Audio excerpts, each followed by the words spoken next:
फिर government note छाप कर जनता में बांटना शुरू कर देती है। तो अगले दिन ही उस कंपनी या दुकान पर फोन लेने वालों की भयंकर भीड़ लग जाती है। महंगाई इतनी बढ़ गई कि लोग बोरों में पैसे भरकर राशन लेने जाया करते थे और बच्चे कुछ इस तरह से चॉकलेट लेने जाते थे।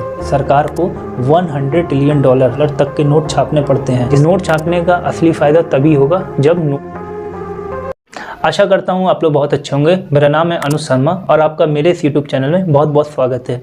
आज के इस वीडियो में हम डिस्कस करेंगे इकोनॉमिक्स के एक बहुत ही इंपॉर्टेंट टॉपिक के बारे में, जैसे क्यों गवर्नमेंट दिन रात नोट छाप के देश की गरीबी को दूर नहीं करती। जानेंगे और भी बहुत कुछ। तो चलिए वीडियो को बिना किसी देरी के स्टार्ट करते हैं। तो सबसे पहले समझते हैं आखिर क्यों गवर्नमेंट दिन रात नोट छाप कर देश की गरीबी को दूर नहीं करती। इसे समझने के लिए पहले आपको डिमांड एंड सप्लाई के बेसिक्स को समझना होगा।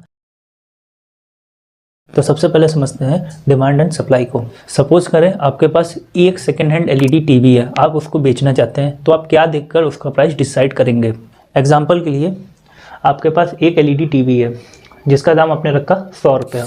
अब इसको खरीदने के लिए 100 लोग इंटरेस्टेड हैं। अब एक टीवी को 100 लोगों में थोड़ी ना बेचा जा सकता है, तो अब आपने क्या किया कि टीवी का रेट 500 रुपये कर दिया, जिससे हुआ क्या 10 लोग इंटरेस्टेड ही बचे।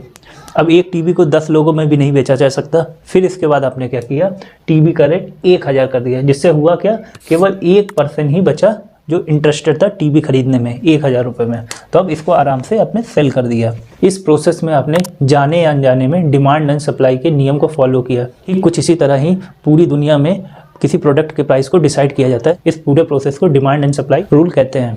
आप अक्सर न्यूज़ में सुनते होंगे कि प्याज और टमाटर के रेट आसमान छूने लगे, तो इसमें भी प्राइस हाइक होने की सेम वजह है कि सप्लाई कम हो गई है और डिमांड वही बनी हुई है।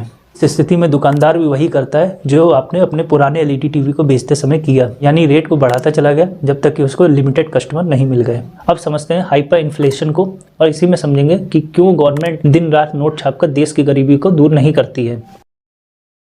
पर इन्फ्लेशन को एक एग्जांपल से समझते हैं। एक मोबाइल कंपनी एप्पल ने 1000 फ़ोन बनाए और एक फ़ोन प्राइस रखा 1 लाख रुपया। अब जिनके पास पैसा है उन्होंने तो आसानी से 1 लाख रुपए देकर फ़ोन खरीद लिया, लेकिन जिनके पास नहीं है उन्होंने किसी एंड्रॉयड या कीपैड मोबाइल को ही लेकर अपना काम चला लिया। अब अगले दिन क्या होता है, सरकार सोचती है क्यों ना हम नोट छापकर अपने देश की गरीबी को ही खत्म कर दें, और फिर गवर्नमेंट नोट छापकर जनता में बांटना शुरू कर देती है। जिससे होता क्या है, एकदम से बहुत सारा पैसा मार्केट में आ जाता है, यानी लिक्विडिटी बढ़ जाती है या तरलता बढ़ जाती है। अब अगले दिन ही उस कंपनी या दुकान पर फोन लेने वालों की भयंकर भीड़ लग जाती है, क्योंकि अब सबके पास पैसा आ गया। कोई भी 1 लाख रुपए देकर आसानी से मोबाइल खरीद लेगा। अब इधर समझिए, क्योंकि सप्लाई तो वही है लेकिन डिमांड बढ़ गई है। अब डिमांड बढ़ गई है तो प्राइस भी बढ़ जाएगा, प्राइस बढ़ जाएगा तो इन्फ्लेशन भी बढ़ जाएगा। इस कंडीशन में दुकानदार भी वही करता है जो आपने अपने पुराने एलईडी टीवी को बेचते टाइम किया था। दुकानदार तब तक प्राइस बढ़ाता जाएगा जब तक कि उसे 1000 मोबाइल खरीदने वाले ग्राहक ना मिल जाएं। अर्थव्यवस्था को सुधारने के लिए ठीक इसी तरह की गलती साल 2008 से 9 के बीच जिम्बाब्वे के राष्ट्रपति रॉबर्ट मुगाबे ने की थी। उसने अनलिमिटेड नोट प्रिंट करा के जनता में बांट दिए, जिससे हुआ क्या, अर्थव्यवस्था सुधरी तो नहीं लेकिन बर्बाद जरूर हो गई। महंगाई इतनी बढ़ गई कि लोग बोरों में पैसे भरकर राशन लेने जाया करते थे और बच्चे कुछ इस तरह से चॉकलेट लेने जाते थे। इस गलती को ठीक करने के प्रयास में जिम्बाब्वे सरकार और ज़्यादा नोट प्रिंट करने लगती है, जिससे होता तो कुछ नहीं है लेकिन महंगाई और ज़्यादा बढ़ने लगती है। महंगाई इतनी बढ़ जाती है कि सरकार को $100 ट्रिलियन, आपने सही सुना, $100 ट्रिलियन तक के नोट छापने पड़ते हैं। बाद में अंतर्राष्ट्रीय संगठनों के दखल देने के बाद जिम्बाब्वे सरकार को फॉरेन करेंसी देश में उपयोग करने की इजाज़त देनी पड़ती है। तब जाके वहाँ की जनता को महंगाई से थोड़ी राहत मिलती है। प्रेजेंट टाइम में यानी 2024 में जिम्बाब्वे का इन्फ्लेशन रेट यानी महंगाई दर देखें तो 222.4% है। वहीं भारत की इन्फ्लेशन रेट 4.55% है। अगर इसे भारत से तुलना करें तो भारत से 55 गुना ज़्यादा यहाँ पर महंगाई है।